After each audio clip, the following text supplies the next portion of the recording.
to day 27. Always getting so close to the end. Just a shout out to my brother John and Pauline, who've been watching this religiously. Hi. Right, today's word in Inkoctober is climb. And the bird that I have decided to do today is a tree creeper, and I've used a very small piece of puzzle to create this bird because this bird is really small.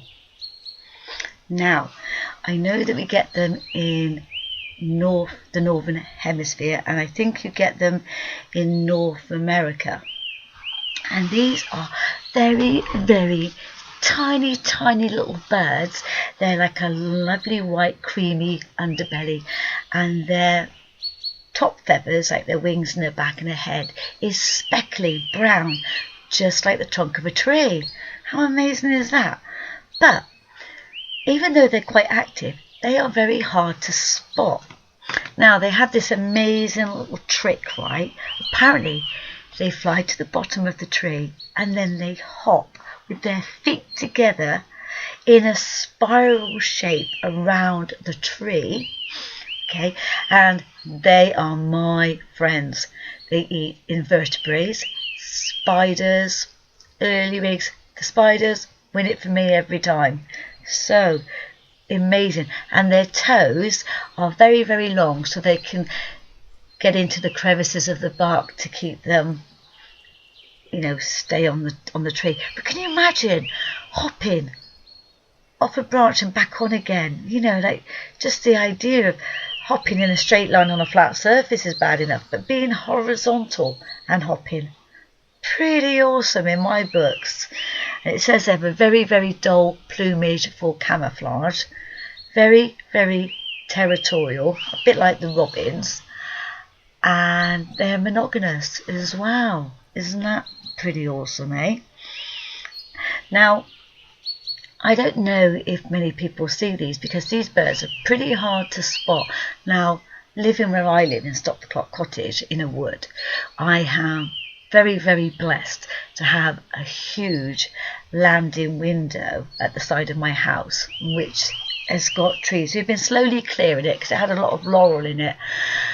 But the trees in the side garden are quite mature now, getting quite mature. And if you stand there quietly enough, as I've said in the blue tit blog, go and check it out, that the blue tits come on the windowsill and they eat under the wall tiles or the spider's nap.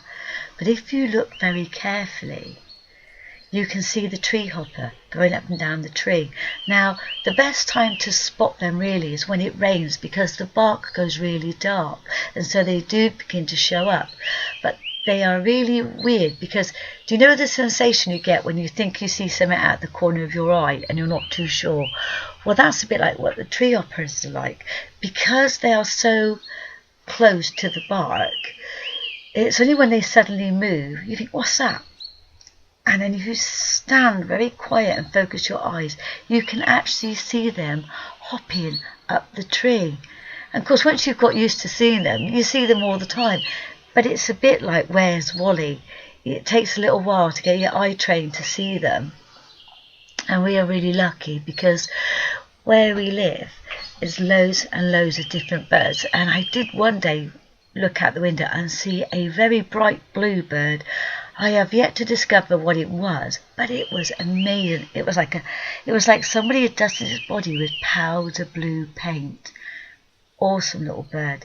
But we have lots of little birds here, and we have some nest boxes across the path from where I live. In the front garden, we have a little access road. There's no cars go down it. In fact, I can tell you about 5 cars a day, if that, go down it, and a lawnmower. And if you look, you can see the little tree hoppers, and they're going out to check the nest boxes. So hopefully this year, well, next year now, we will get some baby little birds. We did have this year in the nest boxes, we have blue tits, and we did have a few families of blackbirds. We do have some wood pigeons as well that come down, and we have loads and loads of magpies. But we are infested with squirrels, loads and loads of squirrels, so we're pretty lucky. And I think it's because we have our pond as well, that the birds come down and they drink out of the pond. I think if you can put some water in your garden, that will probably encourage some wildlife, like the birds, to come into your garden. But the funny thing is, the hens, we got some bantams. We've got only two left now, because Mr. Fox come and got another one. He got Easter, so we only have Egg and Bib left now. But the wild birds aren't bothered by them at all. They just carry on wandering around the garden. Nobody bothers them at all. We're just hoping that Mr. Fox moves on so he doesn't get them too. So I'm going to leave you with a little tiny picture of the tree creeper. Please like, comment, thumbs up, but most of all, subscribe. We would love you to subscribe. And can you guess what bird will it be tomorrow? Bye-bye. See you tomorrow.